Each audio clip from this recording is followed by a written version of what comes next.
అందరికీ నమస్కారం అండి. ఒకే ఆలయంలో త్రిమూర్తులు దర్శనమిచ్చే కొడిముడి దేవాలయాన్ని గురించి ఇప్పుడు మనం తెలుసుకుందాము. మనం సామాన్యంగా బ్రహ్మ, విష్ణు, మహేశ్వర్లకు వేరువేరుగా ఉన్న ఆలయాలను చూస్తూ ఉంటాము. కానీ ఒకే ఆలయంలో త్రిమూర్తులు ఉండటం అనేది చాలా అరుదుగా చూస్తాము. అలాంటి ఆలయమే తమిళనాడులోని ఈరోడు దగ్గరలో ఉన్న కొడిముడి దేవాలయము. ఈ ఆలయంలో ఉన్న శివుడిని ముగ్ధేశ్వర్ అని, అమ్మవారిని సౌందర్యవల్లి అని అంటారు. పురాణ కథన ప్రకారము ఆదిశేషుడికి వాయుదేవుడికి మధ్య ఎవరి బలం గొప్పది అనే దాని మీద వాదోపవాదాలు జరుగుతాయి.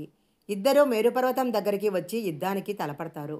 ఆదిశేషుడు మేరుపర్వతాన్ని గట్టిగా పట్టుకొని ఉండగా వాయుదేవుడు తన శక్తి మేర గట్టిగా వదుతాడు. అతని ప్రతాపానికి మేరుపర్వత శిఖరం 5 ముక్కలుగా విరిగి వివిధ ప్రదేశాల్లో పడింది. అలా వజ్రంతో సమానమైన మేరుపర్వత శిఖర భాగము వచ్చి ఈ కుడుముడిలో పడి శివలింగ రూపాన్ని దాల్చిందట.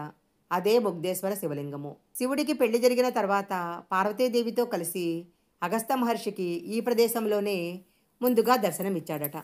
అలాగే భరద్వాజ మహర్షికి శివతాండవం చూసే అదృష్టం కూడా ఈ ప్రదేశంలోనే కలిగింది.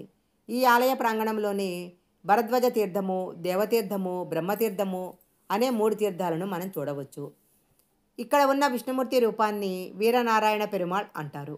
అమ్మవారిని తిరుమంగా నాచియార్ అని పిలుస్తారు.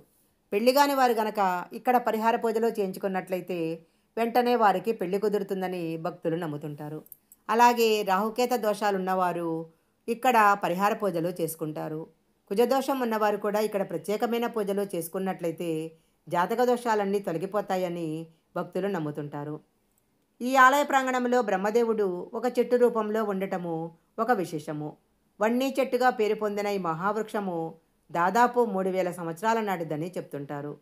ఈ చెట్టుకున్న విశేషం ఏంటంటే, ఒకవైపు ఈ చెట్టుకు ముళ్ళుంటే మరొక వైపు ఉండవు. దీనికి పళ్ళు, పువ్వులు కూడా కాయవు. ఈ చెట్టు ఆకు ఒక్కటైనా సరే ఒక బిందెడు నీళ్లలో వేసి ఉంచినట్లయితే ఎన్ని రోజులైనా ఆ నీళ్లు పాడవవు.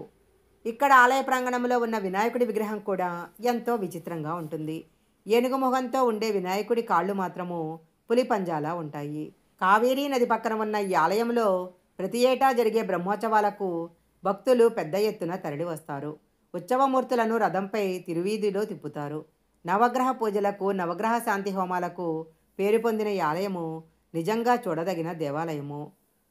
ఈ వీడియో కనుక మీకు నచ్చినట్లయితే లైక్ చేయండి, షేర్ చేయండి. ఇలాంటి మరిన్ని వీడియోల కోసం మా ఛానల్ సబ్స్క్రైబ్ చేసుకోండి. పక్కనే ఉన్న బెల్ ఐకాన్ని యాక్టివేషన్ చేసుకుంటే మేము పెట్టే వీడియోలన్నీ కూడా మీకు ముందుగానే నోటిఫికేషన్గా వస్తాయి. మరొక మంచి వీడియోతో మళ్ళీ కలుసుకుందాం.